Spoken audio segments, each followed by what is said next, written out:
அப்துல் கலாம் சொல்வார் பாத்தீங்களா, தூங்க விடாம கனவு காணணும். அந்த மாதிரி தான் என்னுடைய இது. நான் ஃபர்ஸ்ட் ஸ்டார்டிங்ல நான் மட்டும் கஷ்டப்படும் போது 3 மணிக்கெல்லாம் முழிப்பு வந்துடும். போ போ போ டைம் ஆகும் டைம். ஏன்னா நான் மட்டும்தான் அப்ப எல்லாமே பண்ணிட்டு இருந்தேன். அதனால எனக்கு அப்போதைக்கு டைம் ரொம்ப கம்மியா. என்னுடைய கிட்ஸையும் நான் பார்க்கணும் போது எனக்கு தூங்கவே விட மாட்டேன். 3 மணிக்கெல்லாம் முழிப்பு. நம்ம கடைக்கு போன பொருள் வாங்கணும் அப்படின்ற மாதிரியே முழிப்பு தட்டிட்டே இருக்கும். ஏன் பார்த்தா மணி 3 அந்த மாதிரி தான் இருக்குமே. ஓகே, நம்மளும் வந்து ஒரு விஷயத்த ஏறி போயிட்டு இருக்கோன்ற விஷயம் நானும் நல்லா உணரவே ஆரம்பிச்சேன். சரி, நம்ம தூங்க விடாம அது பண்ணுதா, அவர் சொன்ன வார்த்தை நமக்கும் அது பொருந்தும் அப்படின்னு எனக்கு நல்லா ஃபீல் ஆச்சு. அந்த மாதிரி எப்படி சொல்றதுன்னா, ஹார்ட் ஒர்க் பண்ணா கண்டிப்பா சக்சஸ் நிச்சயம். அம்மா அப்பா நம்ம பசங்க படிக்கணும்ன்ற ஒரு எண்ணம் அவங்களுக்கு. அதனால எம்காம் முடிச்சேன் நானு.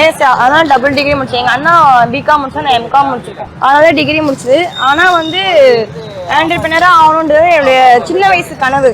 எங்க அப்பா வந்து ரொம்ப கஷ்டப்பட்டு ஸ்ட்ரகிள் பண்ணி தான் இந்த அளவுக்கு வந்திருக்காங்க. சரி, நம்மளும் எவ்வளவு வருஷம் தான் ஒருத்தங்க நம்ம எப்பயும் வேலை செய்யணும்ல.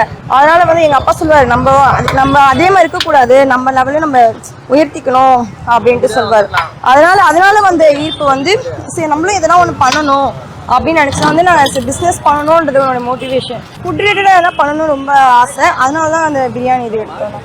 எனக்கு கஷ்டமாவே தெரியலனால எல்லாருமே பார்க்குறவங்க எல்லாருமே சொல்றாங்க. எங்க அப்பாவும் கேட்குறாரு, எப்படி இந்த அனலை நீ எப்படி கையை விடுற, என்னால் கிண்டவே முடியல, ஷோல்டர்லாம் வலிக்குது அப்படின்வாரு.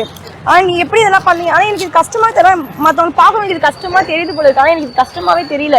எனக்கு எப்படி சொல்றது, என்னுடைய ஆம்பிஷன் நோக்கி தான் நான் போயிட்டு இருக்கேன். ஒரு லட்சியத்தை நோக்கி போகும்போது அது எப்படி அது கஷ்டமா தெரியும். எனக்கு கஷ்டமாவே தெரியல. நான் அவங்க கிட்ஸுக்காக மெனக்கெடல் ஆரம்பிச்சிட்டாங்க. எந்த ஃபுட்டு கொடுத்தா குழந்தைக்கு நல்லா இருக்கும் அப்படின்ற மாதிரி. ஏன்னா இப்போ நாங்களே பார்த்தீங்கன்னாக்கா எங்க குழந்தைங்களுக்கு நாங்கள் எங்கேயுமே வெளி ஃபுட் கொடுக்க மாட்டோம். அந்த ஒரு ரீசன் முதல்ல கிட்ஸுக்கு முதல்ல போய் சேரட்டும் இந்த விஷயம் அப்படின்னு சொல்லிட்டு குழந்தைங்களுக்காக தான் இது நாங்கள் ஸ்டார்ட் பண்ண ரீசனே. இப்போ சில பெரியவங்களுக்கு வந்து இந்த டேஸ்ட் பிடிக்காம இருக்கலாம். ஆனால் எங்களுக்கு அவங்க பெரியவங்க எங்களுக்கு முக்கியம் கிடையாது. நான் யாருக்காகமா கிட்ஸுக்கு அவங்களுக்கு பிடிச்சிருக்கேன், எங்களுக்கு அதுவே எங்களுக்கு ஹாப்பி. சில பேர் சாப்பிட்டு சொல்லுவாங்க, கலர் கம்மியா இருக்கு, மசாலா கம்மியா இருக்கு, காரம் கம்மியா இருக்கு அப்படின்னு சொல்லுவாங்க. நாங்கள் எதுவுமே சொல்லுவோம், அந்த போர்டை மட்டும் பாருங்கன்னு சொல்லுவோம். கடைசி லைன் பாருங்க அப்படின்னு சொல்லுவோம். குழந்தைங்களுக்காக தயாரிக்கப்பட்டது அப்படி. அவங்களுக்கு இந்த மாதிரி அந்த செட் ஆகாது சார், இதுதான் அவங்களுக்கு நல்லது, ஹெல்த் வைஸ்க்காக தான் நாங்கள் செய்கிறோம் இதை. அதை வந்து உங்களுடைய டேஸ்ட் கொண்டு வரணுன்றதுக்காக நாங்கள் அதை மாற்ற முடியாது அப்படின்னு சொல்லி 130 தான் வந்து பிரியாணி. 130ன்றதே வந்து போதுமானதாக இருக்கும். 100 rupeesன்றது என்னன்னாக்கா, நாங்கள் கோட்டர் பிரியாணி 80 ரூபா கொடுக்குறோம். இன்னும் கொஞ்சம் ரைஸ் வச்சாக்கா 100. அதனால வந்து அவங்க 100 rupees கேட்குறாங்க, எக் இல்லாமல். அந்த மாதிரி இந்த 50 rupeesனா ஒரு குஸ்கா மட்டும் 50 ரூபாயிலேருந்து ஆரம்பிக்குது பிரியாணி.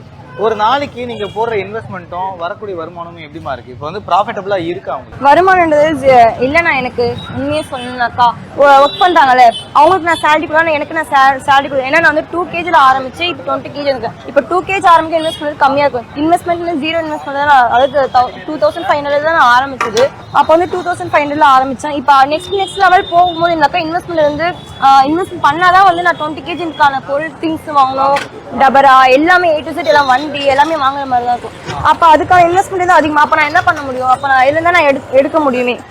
இதுலேருந்து நான் அவ்வளோ சேலரிக்கும் எடுக்கல. அதுவே வந்து இன்கம் வந்து சொல்லணும்னு பார்த்தாக்கா அந்த அளவுக்கு கிடையாது. ஏன்னா வந்து நான் தோல் உரிச்சு பூண்டு தான் போகிறோம். நாங்கள் ஸ்டார்டிங் போடும்போது வந்து 160 ரூபாய்க்கு வாங்கி போட்டோம் தோல் உரிச்ச பூண்டு. இப்போ கிலோ 400 ரூபாய்க்கு வாங்கி போகிறோம். அப்போ அப்படி இருக்கும்போது எங்களுக்கு எப்படி ப்ராஃபிட் இருக்கும் பாருங்க. ஆனால் மக்களுக்கு வந்து சொன்னால் அவங்களுக்கு புரியாது. நாங்கள் இப்படிதான் நாங்கள் இந்த ப்ராடக்ட்லாம் நாங்கள் யூஸ் பண்ணோம்னு சொன்னால் புரியாது. சரி பரவாயில்ல, நானும் வந்து சரி நான் வந்து என்னோட ஆம்பிஷனுக்காக நான் சொன்னேன் பார்த்தீங்கன்னா, மணின்றது என்னோட மோட்டிவேஷன் கிடையாது, என்னோட ஆம்பிஷனுக்காக தான் நான் ஒர்க் பண்ணிட்டு இருக்கேன். அந்த ஒரு ரீசனுக்காக தான் நான் ஒர்க் பண்ணிட்டு இருக்கேன். ஆனால் எங்கள் வீட்டில் சொல்லுவாங்க, நீ ப்ராஃபிட் இல்லாமல் ஏன் ஒர்க் பண்ணிட்டு இருக்க அப்படின்ட்டு. பரவாயில்ல, எனக்கு கூட ஒர்க் பண்ணுறாங்கல்ல அவங்களுக்கு சேலரி கொடுக்குற அளவுக்கு வருதா, எனக்கு அது போதும். எனக்கான ப்ராஃபிட் வந்து நான் பொறுமையாக எனக்கான சேலரி நான் பொறுமையாக எடுத்துக்கிறேன்.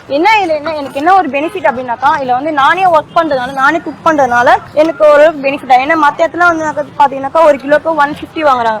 இப்போ நான் 20 kg போடனாக்கா அந்த 150 × 20 kg போட்டீங்கன்னா அமௌண்ட் வருதுல, அந்த அமௌண்ட் நான் வந்து மற்றவங்களுக்கு கொடுக்குற மாதிரி இருக்கும் குக்கிங் பண்ணுறவங்களுக்கு. இப்போ அந்த அமௌண்ட் நான் கொடுக்கறதுனால என்னோட உழைப்பை நான் போகிறதுனால என் கூட ஒர்க் பண்ணுறவங்களுக்கு நான் வந்து அவங்க சேலரியாக கொடுக்க முடியுது.